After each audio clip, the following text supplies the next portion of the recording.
בכנס היום.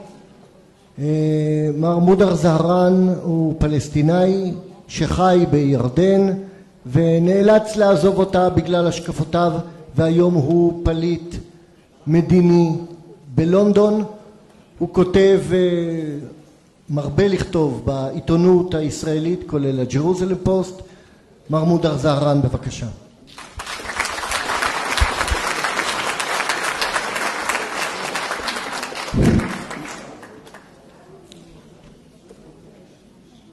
Assalamu alaikum. Bismillah ar-Rahman ar-Rahim, in the name of God, the merciful, the most merciful. When we talk about the situation we ended up with 7 years on, it's possibly the best to go back to the history and the legality of the situation.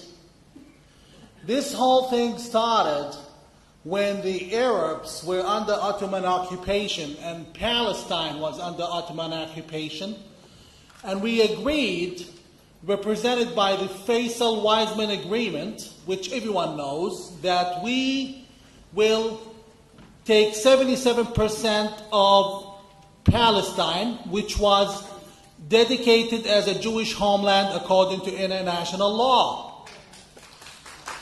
This is the law. If we are to give up an international law, if you break the law, if you drive without a license, if you drink and drive, or if you beat your wife or girlfriend, you're going to end up in trouble. This is what we, both Arabs and Jews, have ended up with. We broke the law, the contract binding Jewish and Palestinian existence in the area. Jews could have had all of Palestine, the British Mandate of Palestine, the agreement which the Hashemite rulers of Jordan, who are alien to the land, they came from Arabia.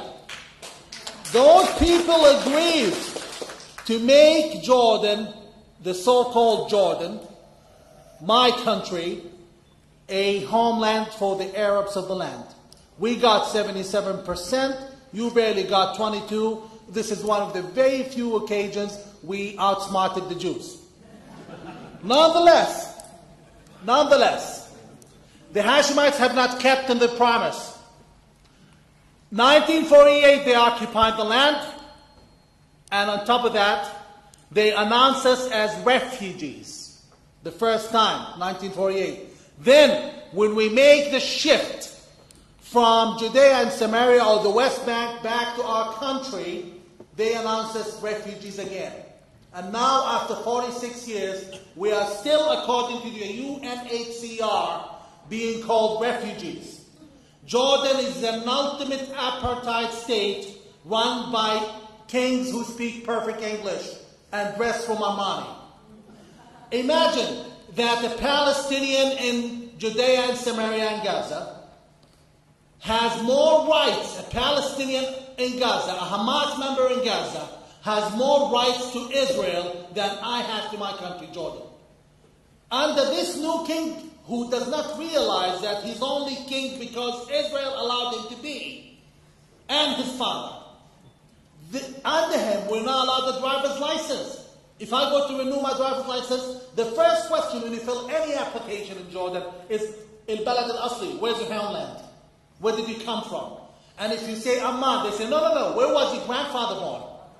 They always keep dedicating and dictating that you are a refugee and someday you're going back to Palestine. And so does the Jordanian-controlled media.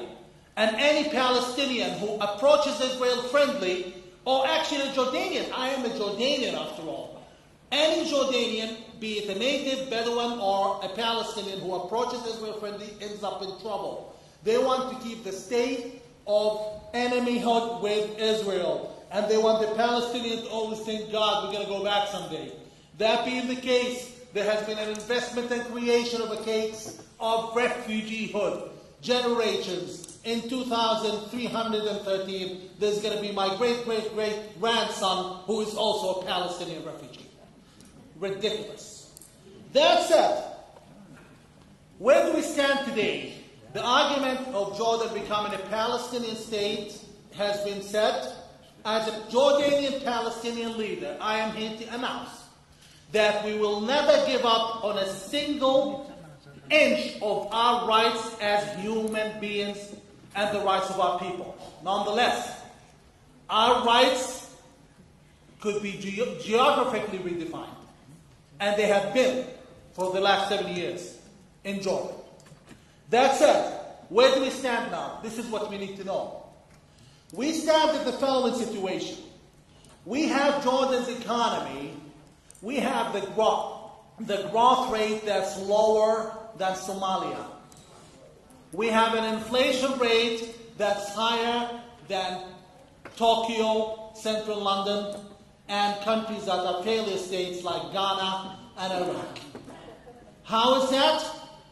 Our king bought his son his sixth private jet, $53 million. I have been associated, thanks to my family's connections with the royal family in Jordan. Those people, and by the way, I have a PhD level in banking. Those people spend up to $1.25 billion a year on travel. And this is recorded in record. They have impoverished the country. They have turned us all, my people in the so-called refugee camps in Jordan, and my people in the Bedouins in the south. At the moment, as we stand, we have reported 65,000 cases of dwarfism of our children because of lack of nutrition. All while our so-called Palestinian queen shows up with opera speaking about poverty in Africa. That said, you need to know that the situation in Jordan is going to change very soon. There has been an old doctrine. Let's see the history. Whenever Israel gives away land to the Palestinian, what comes back? Rockets, suicide bombings, and dead Israeli children. I'm honest. I describe it the way it is. We have no good track record with the Israelis. It's very difficult to convince them that we do want to kill them. Very difficult. It doesn't even add up if I say so. Nonetheless, this prompts the question of, we've given them Gaza and they turned our life into hell. How about if we give them Jordan? What's going to happen? That's a question which the Israeli security agency has the right to ask. Because that's a question your kids wearing uniforms have the right to ask you. Do you want to open Jordan's hell gate on us? The answer is simple. The Palestinians in Jordan are very different from the Palestinians in Judea and Samaria and Israel. There has been an institutionalized fundamentalism and Islamism of my people in this country. It has been aided by all foreign countries, including Western countries, including channels like Al Jazeera, which report strictly on so-called Palestinian cause. That's it. Why is Jordan different? Jordan is different for many reasons.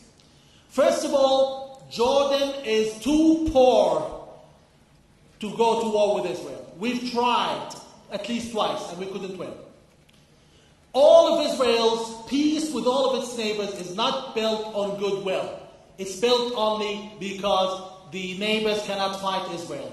So there is no way, while we depend on Israel, even in our exports to the United States, through something called the qualified industrial zones, there's no common sense that we would fight them. In addition, we don't have the power to fight them. And on top of that, let's study the trend. People, despite the lack of coverage of the media, have not been reporting on Jordan. Now, we have the Independent, we have Al Jazeera, we have The Guardian, we have many other institutions, all reported, and I can give you the evidence, that those running the ongoing revolution against the monarchy in Jordan are the seculars, not the Islamists. All of these institutions cannot be wrong. So now, is Jordan's king going to fall? There's a huge trend. I would call them the Hashemite cheerleaders in Israel and within the Israel lobby in the United States. They keep saying, no, the king is just fine. The king is just good.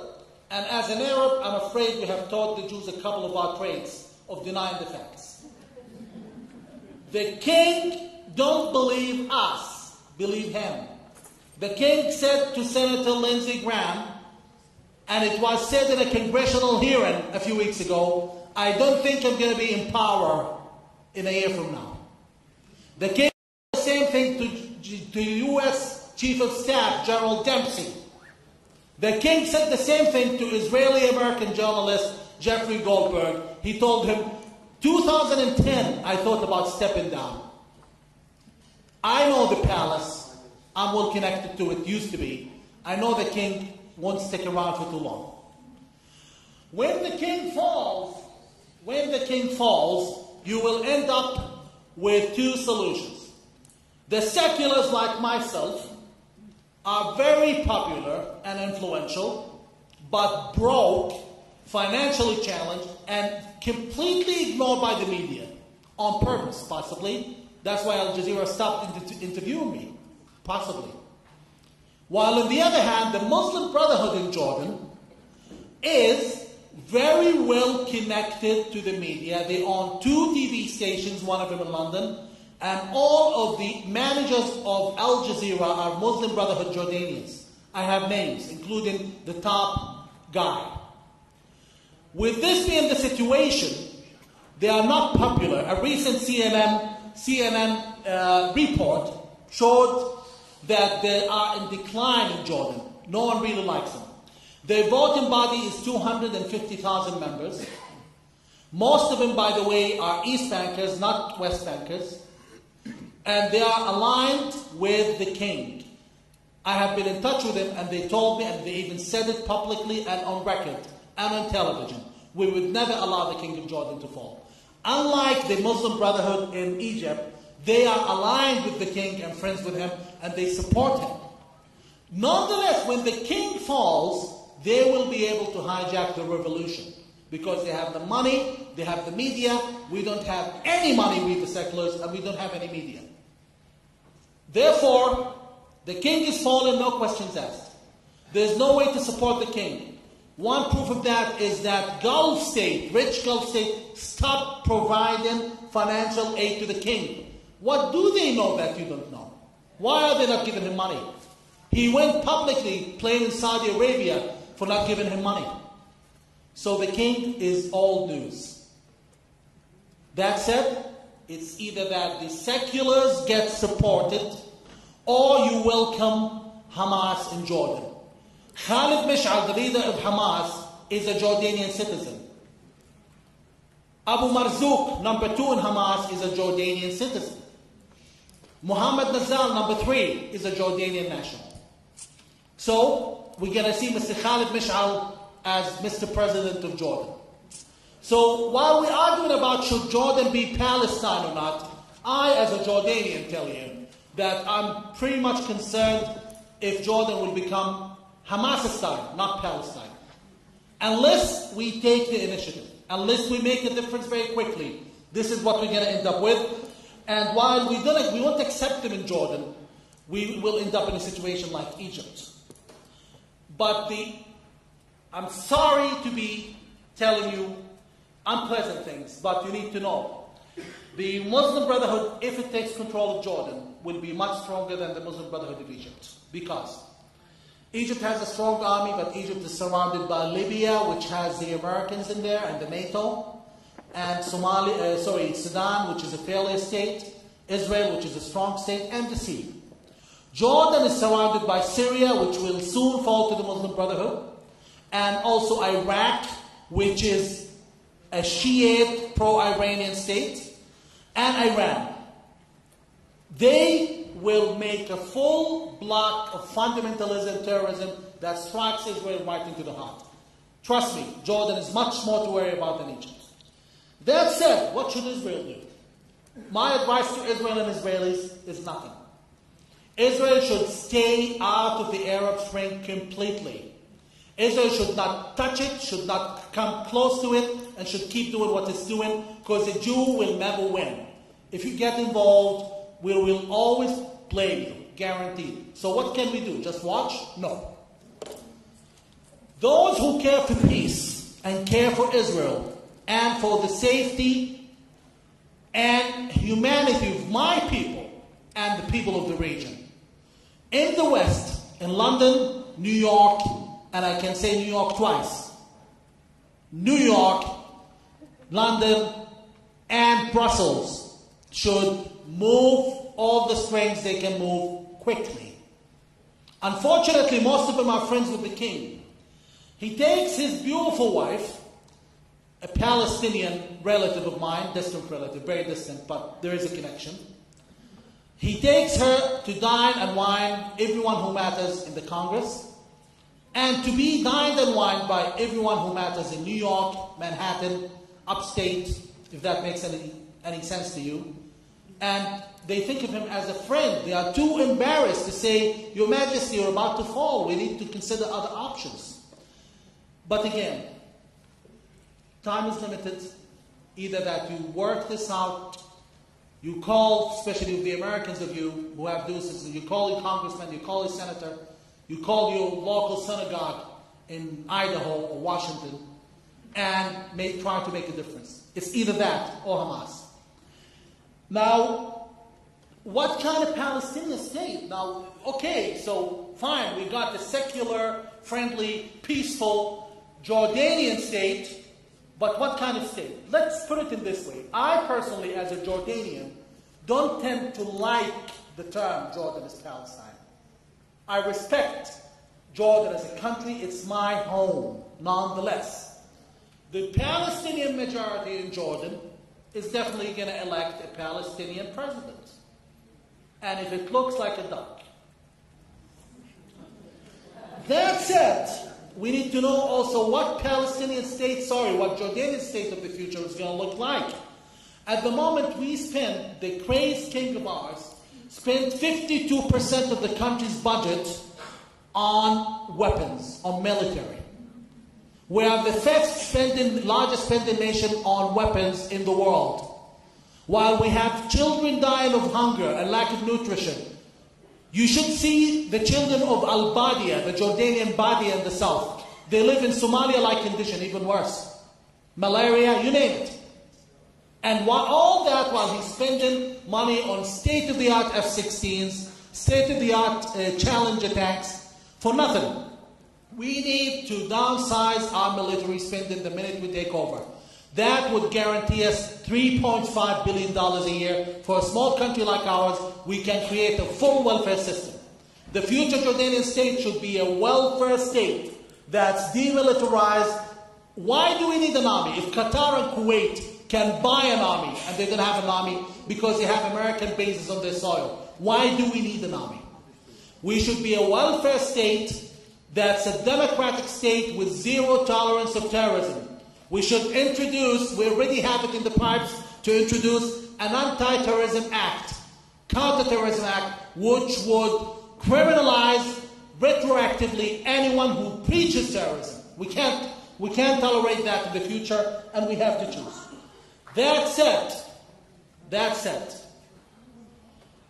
we should welcome our brothers and sisters who hold Jordanian passports as a country that respects itself. All of the Palestinians in Judea and Samaria or the West Bank hold Jordanian passports. Even the ones who issued the Palestinian passport kept their Jordanian one.